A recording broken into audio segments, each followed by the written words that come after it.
আসসালামু আলাইকুম। গোপালগঞ্জকে নিয়ে দ্বিতীয় পর্যায়ে সরকারের একটা নির্দয় খেলা শুরু হয়েছে আবারও। কি সেই খেলা? আসছি। যখন শুনলাম গত ১৬ই জুলাই গোপালগঞ্জে যে রণক্ষেত্রের সৃষ্টি হলো, সরকারি ভাষ্যমতেই ৫ জন মানুষ নিহতের খবর জানানো হলো, এনসিপির সভামঞ্চে হামলা, তারপর অনেক কিছু, এসব নিয়ে একটা বিচার বিভাগীয় তদন্ত কমিটি গঠন করা হয়েছে সরকারের দাবি অনুযায়ী। খটকা লাগলো, বিশ্বাস করুন। নিজের কাছে একটু বিস্ময়ই জাগছিল।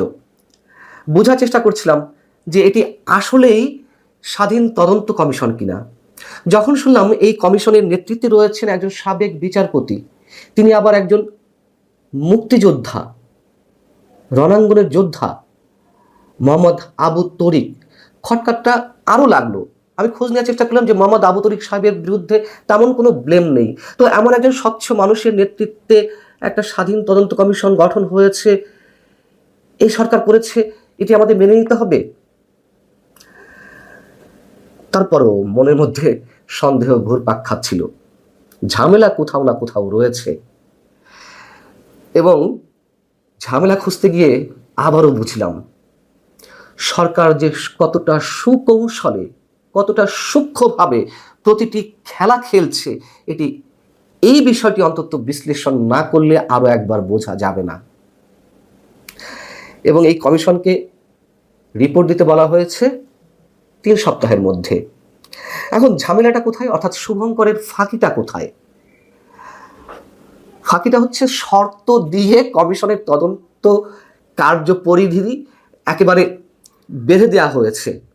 যেমন নখদন্তহীন বাঘ, এই বাক্যটার সঙ্গে সাম্প্রতিক সময়ে আমরা অনেক বেশি পরিচিত। মাত্র কয়েক বছর আগে দুর্নীতি দমন কমিশন দুদকের চেয়ারম্যান থাকাকালীন সময়ে তৎকালীন চেয়ারম্যান গোলাম রহমান এই মন্তব্য করেছিলেন যে দুদককে নখদন্তহীন বাঘে পরিণত করা হয়েছে, অর্থাৎ হাত পা কেটে কাউকে যখন পুকুরে বা নদীতে ছেড়ে দেওয়া হয় সাঁতার কাটার জন্য, ঠিক এই যে সোকল্ড স্বাধীন তদন্ত কমিশন বা সোকল্ড বিচার বিভাগীয় তদন্ত কমিশন, এটাকেও তাই করা হয়েছে। এর যে কার্য পরিধি, সেটা কিসের মধ্যে সীমাবদ্ধ রাখা হয়েছে আমি একটু বলি এক এক করে। এখানে প্রথমে বলা হচ্ছে যে সংঘটিত ঘটনার অন্তর্নিহিত কারণ চিহ্নিত করা, মানে কি কারণে এই ঘটনা ঘটলো, হামলার ঘটনা ঘটলো। ২ নম্বর হচ্ছে এনসিপির জনসভায় আক্রমণের জন্য দায়ী ব্যক্তি বা সংগঠন চিহ্নিত করা, খেয়াল রাখবেন প্রতিটি পয়েন্ট। ৩ হচ্ছে দায়ী ব্যক্তি বা সংগঠনের বিরুদ্ধে আইনানুগ ব্যবস্থা গ্রহণের জন্য সুপারিশ করা।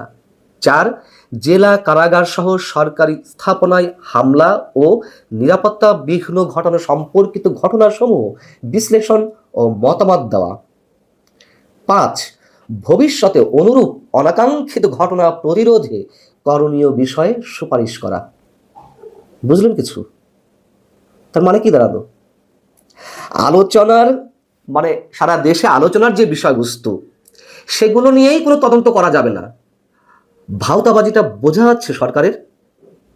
অর্থাৎ ওই দিনের ঘটনায় আসলে কতজন নিহত হয়েছেন, কাদের গুলিতে তারা নিহত হয়েছেন, নিহতদের প্রকৃত পরিচয় কি, নারীর প্রতি কোনো ধরনের সহিংসতা ঘটেছিল কিনা, শিশুদের প্রতি মানবাধিকার লঙ্ঘনের ঘটনা ঘটেছে কিনা। আমরা জানি যে গ্রেপ্তারকৃতদের মধ্যে একাধিক শিশু ছিল, 14, 15, 16 বছরের কিশোরা ছিল, এবং গণগ্রেপ্তার এই মুহূর্তে চলছে কিনা, মামলা বাণিজ্য চলছে কিনা, এগুলো কিছুই করা হবে না।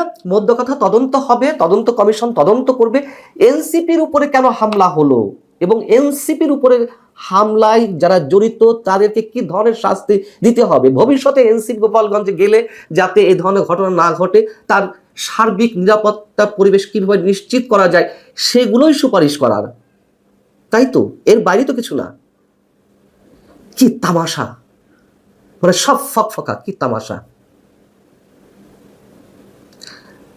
আমরা জানি প্রতিটি সরকার বা ক্ষমতাসীনরা প্রত্যেকেই নিজেকে মহাবোদ্ধা মনে করে, চালাক মনে করে। সাধারণ মানুষ একেবারে বলদ বা বলদের বাচ্চা, এদের মাথায় কিছুই ঢোকে না, আমাদের মাথাতে কিছুই ঢোকে না। এই ধরনের কোনো ঘটনা ঘটলে স্বাভাবিকভাবেই সুশীল সমাজ থেকে শুরু করে বিজ্ঞজন যারা রয়েছেন সমাজে অথবা সাধারণ মানুষের পক্ষ থেকে দাবি ওঠে যে একটা স্বাধীন তদন্ত কমিশন গঠন করা হোক। সরকার যে তদন্ত করবে সেই তদন্ত যে খুব নিরপেক্ষভাবে হয়েছে সেটা তো মানুষ বিশ্বাস করতে চায় না, এই জন্য বলা হয় স্বাধীন তদন্ত কমিশন গঠন করা হোক। এই যে নাকি বিচার বিভাগীয় তদন্ত কমিশন বা স্বাধীন তদন্ত কমিশন, এবং এই কমিশনের সদস্য কারা? সদস্য এই মুহূর্তে 6 জন। 1 নম্বরে সাবেক বিচারপতি ডক্টর মোহাম্মদ আবু তরিক, এর মধ্যে রয়েছেন জননিরাপত্তা বিভাগের অতিরিক্ত সচিব, আইন ও বিচার বিভাগের একজন অতিরিক্ত সচিব, ব্রিগেডিয়ার জেনারেল পদমর্যাদার একজন সামরিক কর্মকর্তা, কেন্দ্রীয় পুলিশ হাসপাতালের একজন পরিচালক যিনি অতিরিক্ত পুলিশ মহাপরিদর্শক পদমর্যাদার ব্যক্তি, ঢাকা বিশ্ববিদ্যালয়ের শান্তি ও সংঘর্ষ অধ্যয়ন বিভাগের চেয়ারম্যান। আরো কিছু পরিষ্কার হলো, মানে 2 জন ব্যক্তি ছাড়া আর যাদের বিরুদ্ধে অভিযোগ এই রণক্ষেত্র সৃষ্টি করা বা 5 জন মানুষ নিহত হওয়ার ক্ষেত্রে অন্তত যাদের বিরুদ্ধে অভিযোগ তাদের প্রতিটি দপ্তর থেকেই সদস্য রাখা হয়েছে। 2 উপদেষ্টা, সেতু উপদেষ্টা মোহাম্মদ ফাউজুল কবির খান আর বন ও পরিবেশ বিষয়ক উপদেষ্টা সব জানতা আমাদের মহামান্য সৈয়দা রেজাওয়ানা হাসান, তারা ঘটনার 6 দিন পরে গোপালগঞ্জ পরিদর্শনে গেলেন। তারা যা যা করে এলেন তার বাইরে আর কি ঘটবে এই তদন্ত কমিশনের ক্ষেত্রে? তারা গিয়ে কি করেছেন? তারা গিয়ে ক্ষতিগ্রস্ত কারাগার পরিদর্শন করেছেন, স্থানীয় পুলিশ সুপার এবং জেলা প্রশাসকের কার্যালয় পরিদর্শন করেছেন যেখানে এনসিপি নেতারা আশ্রয় নিয়েছিলেন, এনসিপির যে সভামঞ্চ নির্মাণ করা হয়েছিল সেই জায়গা পরিদর্শন করেছেন। বাহ বাহ। কিন্তু যে মানুষগুলো নিহত হলেন তাদের কারো বাড়িতে গেলেন না। তারা সবাই এই রাষ্ট্রের শত্রু, সবাই আওয়ামী লীগের নেতাকর্মী। কিন্তু সবাই কি আসলে আওয়ামী লীগের নেতাকর্মী ছিলেন যারা নিহত হয়েছেন? এবং এখন এই মুহূর্তে কি চলছে গোপালগঞ্জে? এখনো মামলা বাণিজ্য চলছে, এখনো গণগ্রেপ্তার চলছে, এখনো কাশিয়ানী, কোটালীপাড়া, গোপালগঞ্জ সদর এইসব অঞ্চলের পুরুষেরা রাত হলেই ডাঙার কাছে গিয়ে নদী পাড়ে নৌকাতে ঘুমান। এবং এই যে মামলা বাণিজ্য চলছে, স্থানীয় পুলিশের একটি অংশ, স্থানীয় বিএনপির একটি অংশ, তারা মিলে মামলা বাণিজ্য করছে। আবার মজার কথা হচ্ছে বিএনপির অনেকেও আটক হচ্ছেন। কেন হচ্ছেন? স্থানীয় বিএনপির মধ্যে যে গ্রুপিং রয়েছে, এক গ্রুপ আর এক গ্রুপের নেতাকর্মীদের ফাঁসিয়ে দিচ্ছেন, তখন আবার তাদেরকে ছাড়ানোর জন্য টাকা লাগছে, মামলা থেকে নাম কাটানোর জন্য। ভালোই চলছে। এবং সরকারের নাটকগুলো যত সুন্দর করেই স্ক্রিপ্টেড করা হোক না কেন, তা যে মানুষের বোধগম্যতার বাইরে রয়ে যাচ্ছে তা তো নয়।